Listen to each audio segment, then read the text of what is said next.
Guys, this is Mindless here, and as you can probably tell if you watched the update already, I'm pretty much wearing the same outfit.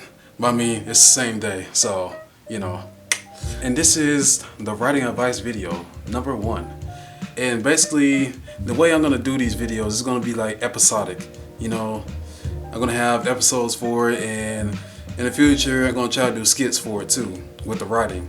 That way, you can feel more involved when you're watching instead of just me talking and talking and talking about writing. Writing is, to me, I consider writing a very great thing. Not everyone can write, not everyone is good at writing, and not everyone has the mind to understand my writing. You gotta have an open mind to be a writer, and as a writer, you gotta be influenced. You're most likely influenced by many things, like works of art. You're influenced by movies. You're influenced by entertainment. Period. And especially what I want to talk about. What is writing? How is writing like carried out on paper? I can tell you the exact definition of what writing is, but I'm gonna tell you what I think writing is to me as an author. Now, to me as an author, I started writing because, well, I was grounded, and it's kind of funny now to think about it because I was a freshman in high school, and I was kind of a bad egg a little bit. I didn't really have amazing grades. I had about subpar. Sometimes I had some D's that snuck in there and everything, but I I I passed still. But now I'm more mature than that. But like back to the story, I was just sitting in my room, and then one day, like I don't know, it was like something just hit me out of nowhere. Like it was like an epiphany. Like I just immediately thought, you know, I don't have my TV, I can't play games, I can't do nothing, I can't go outside, I can't visit friends. But what I can do is I can use my mind, I can write something.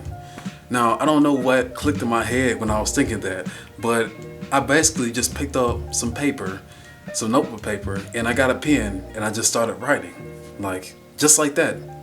It took, it took effort, of course, but like everything was so vividly in my mind, I just started writing. Like, I didn't care about structure, I didn't care about anything, I just wrote. And that's the one thing as a writer that you have to do.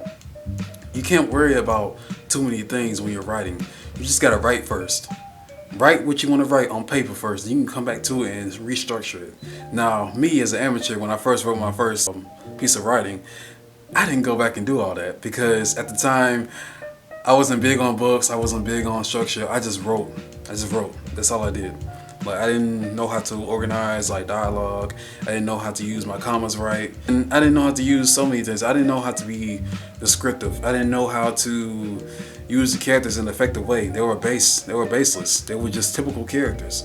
The hero and the heroine, and then you got the antagonist, the big bad guy. It just cut from cut. It wasn't really all that interesting. I pretty much like changed that when my second book came. And one thing I want to say is about your first book is that your first book won't be your best product. Your first book is supposed to tell where your creativity is. And I believe like your first book is basically a reflection of your imagination. You'll write anything on your first page, and you'll write anything on your first book, and it'll just be like a reflection of like your other works as well. Each work is going to be different, of course, but it all represents you as a whole. It represents your style of writing. You gotta basically hone your style of writing. You gotta get better at using words, and you gotta get better at like setting up scenes and making readers feel like their heart might be crushed by like a sad scene, or they might feel exhilarated when someone is fighting someone that's been built up to for a long time. It's kind of like a movie. It's like writing movies. You gotta make the audience swoon and sway, and stuff like that.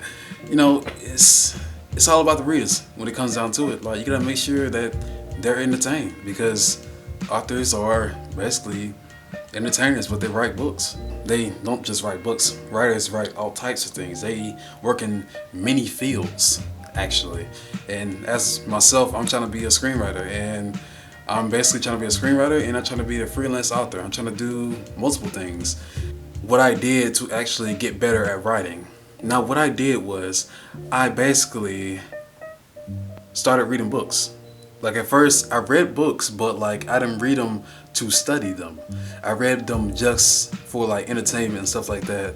And when you want to be an author, you want to take it seriously, you gotta study books. You gotta study other authors. You gotta study what they do because you might be self-taught, but your influence gotta come from somewhere.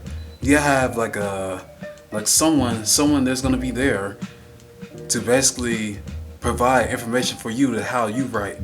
You could probably just take it off of from book pages from your favorite authors. Like you can repeat their style, but I mean like not their exact style.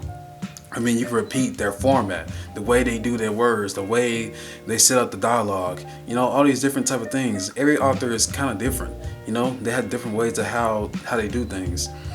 Instead of like chapter 1, they might put chapter 0. Like instead of putting chapter, they might just put 1. Like every author is like different in a way. Every author has a different way of breaking down their stories, and so do screenwriters and other writers. They'll have different ways of how they do things. Oh, also about my first book.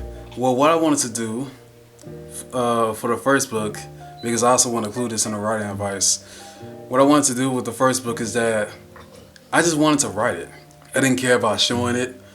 It was just like a creative imagination. Like the story is about 4 friends. That sounds very typical. 4 friends who got transferred to this different world. This different world was basically their homeland, and they didn't know it was their homeland. The guy who's the antagonist basically threw them into our world, which is Earth, and their world's like a different dimension of Earth, reflections of each other. But like one side of the world is normal, and the other side is more, you know, fantasy-like and crazy with action. And that might sound a little bit typical because of the 4 friends thing and the antagonists and the different worlds and everything else like that. Because today, things like that is basically in almost every movie. Well, not in almost every movie. What am I saying? There are very common movies today. Like people going, well, in fantasy movies where characters go to different worlds and there's an enemy there that's like different from their original world. It's kind of typical, but what was so unique to me was that the characters themselves, how they reacted to the fact that they weren't born in the world they were born in, well, what they thought they was born in. It was the other way around. They were born in the other world, and they were basically, brought to our world, which is Earth, keep them away from their world because they were royalty in the other world. So as you can imagine, I used that as a way to, it was basically my strong point in the whole entire story, their reactions and how they were affected by the fact that that wasn't their home. Like all the things they knew, all the people they met, and the family they had, it wasn't really their family. They were never really born there. And that's one thing you might want to figure out. Like for your story, you want to figure out the strong point. Figure out the one thing that will click with every reader that's reading. It might be something that's sad, something that's exciting, something that's, probably a little bit mediocre, but it works. Find that one thing that you're proud of and express it very, very, very big when it comes to, people reading it and stuff like that. Make sure that it's known that that's how the characters felt. That's how the setting is. That's how the events are going to lead to. That's how important and impactful the storyline is to the end goal.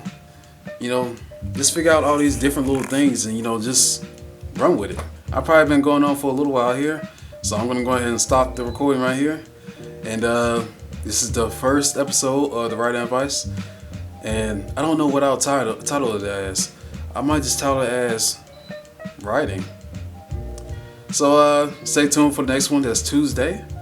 And stay tuned for that. See ya.